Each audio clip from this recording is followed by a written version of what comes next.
Trinity?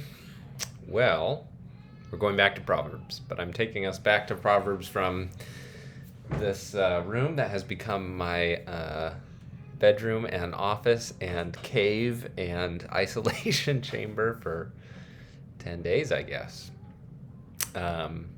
Although I'm like a third of the way through those. I tested positive for COVID twice. Most people ask, are you sure it wasn't a false positive? Well, the second one pretty much confirmed it because there aren't a lot of false positives, so double would be very unlikely. But I have no symptoms at the moment.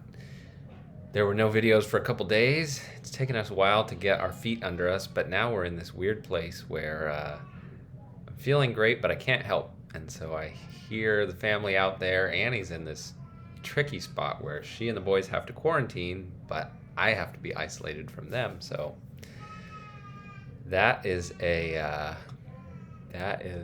tall task to be flying solo.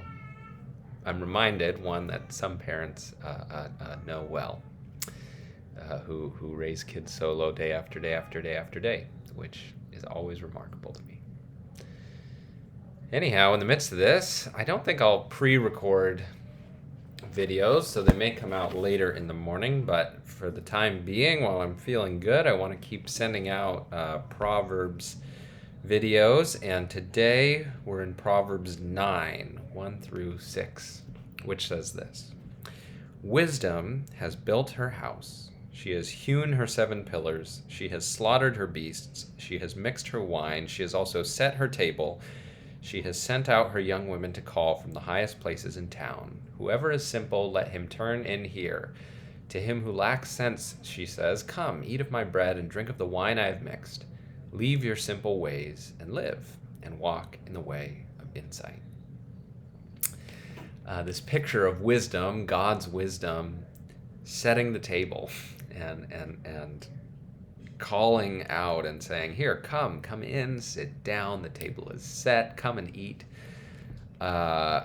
it evokes, for me personally, this sense of welcome and being taken care of.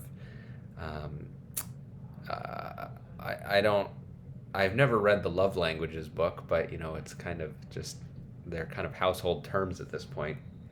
For me, a love language, I don't know if this is a gift or an act of service or quality time. It might be all of the above, but a major love language is when somebody makes me a meal. I'm usually the cook, and I usually enjoy being the cook, but because of that, when somebody cooks for me, I receive it as a real act of love, and I'm reminded of that when I read here, Proverbs 9, 1 through 6, that wisdom calls to us. God calls to us to come and receive his wisdom as an act of love. And if his wisdom doesn't feel to us like him having set the table for us and caring for us and inviting us in and watching out for us, then we might need to stop and remember what's actually going on. Sometimes we never really give God our full attention. And we're going, yeah, I know I should obey God. Yeah, there's this stuff I should do. Right, of course, God wants me to do this, or God wants me to do that. But if we stop and listen, we learn over time that the call of wisdom is actually an invitation to be cared for.